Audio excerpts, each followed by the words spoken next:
दिल्ली सिंध जे राजधानी कराचीअ में जंहिंजो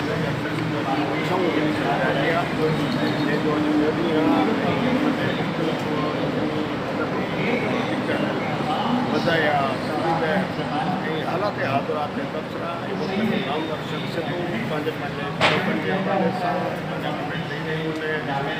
न्यूज़ ते आहे सिलसिलो हाल आहिनि ऑडिटोरियम में न्यूज़ थी रहिया आहिनि ऐं वॾे अंग में art lover literature lover film में शामिल आहिनि। ख़वातीन आहिनि, ॿार आहिनि,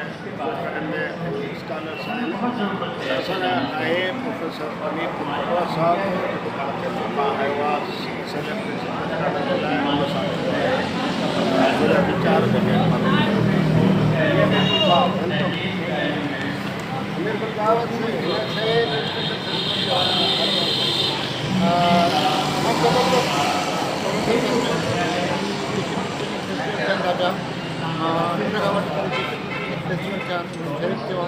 उनमें लिटरेचर फेस्टिवल जेके आहे उहे हाणे टीचर्स खां वठी करे आर्ट कराची थियनि था माण्हुनि जी तमामु दानिश आहे सिंध जो पर मुल्क जो जेके सोचणु कंदड़ साथ थियनि जेके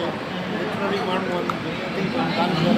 उहे चवनि था पिया किताबनि जी मौज थिए थी पई उन्हनि ते डिस्कशन थिए थो सियासत ते ॻाल्हाइजो थो पियो मुख़्तलिफ़ रवैयनि ते ॻाल्हाइजो थो पियो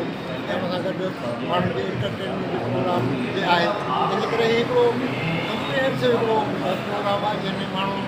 सिंधी माण्हुनि खे गुज़ारिश आहे या जेके कराची माण्हू ॿियो ॾींहुं आहे सुभाणे बि आख़िरी ॾींहुं आहे त पंहिंजे फैमिलीस में हिते अचनि ऐं अची करे न रुॻो इंजॉय कनि पर पंहिंजे ॿारनि जी लर्निंग कराइनि।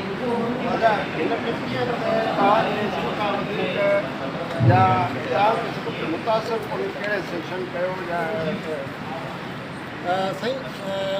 भेट कोन था कयूं को कहिड़ो सेशन घटि या कहिड़ो वधीक ऐं हिते सेशन्स आहिनि उहे तमामु घणा खाराइता आहिनि पर छा आहे हर हिकु माण्हू जेका सोच या जेको थिंकिंग आहे पैटर्न आहे उन मुताबिक़ उहो माण्हू सेशन्स में शरीक थींदो उनखे सजीदा प्रोग्राम सियासी प्रोग्राम ऐं जेके उहे हिस्टोरिकल प्रोग्राम आहिनि उहे मूंखे ॾाढा पसंदि आहिनि।